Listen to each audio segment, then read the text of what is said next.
بێ وەکو نەوتەوەی سەردەست مامەڵە بکات گرنگجیەکی زۆر گەورە بە سوپای عێراقی وە لە ئەم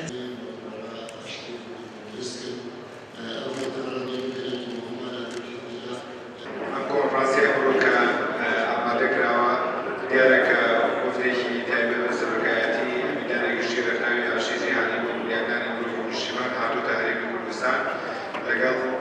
سێ کەسایەتی بەڕێز لە دەستەی میدانانی گشتی ڕێکخراوی ئاشتی جیهانی بۆ بەسییانەوەیە لێرەیە کە نامەیەکی تایبەتی لە هەرێمی کوردستان بگەێنن بە جیهان کە هەرێمی کوردستان بریتیە لە شوێنێک کە دەتوانێت ئاشتی بێتەوە ژیانی تێدا بەقەرار بێت بۆ یەکێک لە ئامانجە سەرنجەکانی ئەم ڕێکخراوە کە لە هەرێمی کوردستانە ئەمڕۆ لە خستە جەنابتانە ئەمپانیادێکی ساز دەکرێت بریتیە لەوەی کە بەرنامجێکی تایبەتیان هەیە کە بتوانن لێرە و پیامێ بگەێنن بە هەموو جیهان بۆ ئەوەی کە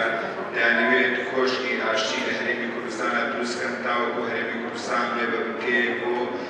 حلکردن و چارەسەرکردنی نزاعاتی دەوڵەتانی دراوسێت خۆشحاڵی ئێمە کە بتوانین ئێمە لەگەڵ ئێوەی بەڕێز و خۆشەویستە بتوانین پێکەوە گفتوگوی بکەین و پێکەوە ژانێکی تایبەت بکەین و سوپاس بۆ ئامادەبوونی بەڕێزتان خۆشحاڵ بوو ڕێکخراوەکانی جیهانی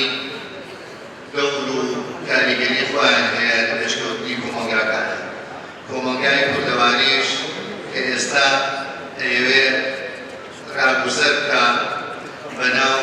پرۆسەی دیموکراتی و پرۆسەی ئاشتی و پرۆسەی مافەکانی مرۆڤ بۆیە گرنگیدان بە ڕێکخراوە دیموکراتەکان لە هەموو بارەکانە گرنگیدانە بە ڕێکخراوەکانی کۆمەلگای مەدەنی گرنگیدانە بە یەکێک لە پایە ئەساسیەکانی کۆمەلگای مەدەنی بۆ پێشکەوتنی ئەم بوارە لە ڕێگەی پەیوەندیەکانی دەرەوە هەوڵی جددیمان داوە لە کاتێکدا ناتەبایی لەناو هێزە سیاسیەکانی هەرێمی کوردستانە دروست ببێت ئێمە جگە لە هەوڵ خۆشیێتمان هەوڵمان داوە لە ڕێگەی پەیوەندیمان لەگەڵ ئەحزابەکانی تر و ئەحزابانەی کە لە دنیای دەرەوە لە دەسەڵاتن بۆ نمونە ئێمە لە ناتەبایی ڕابردوو لە کابینەی ڕابردوو لە ڕێگەی حیزبی سوسیال دیموکراتی سویدەوە توانیمان کاریگەری دروست بکەین کوردستان لە سەرەتای دروستبوونیەوە بیری لە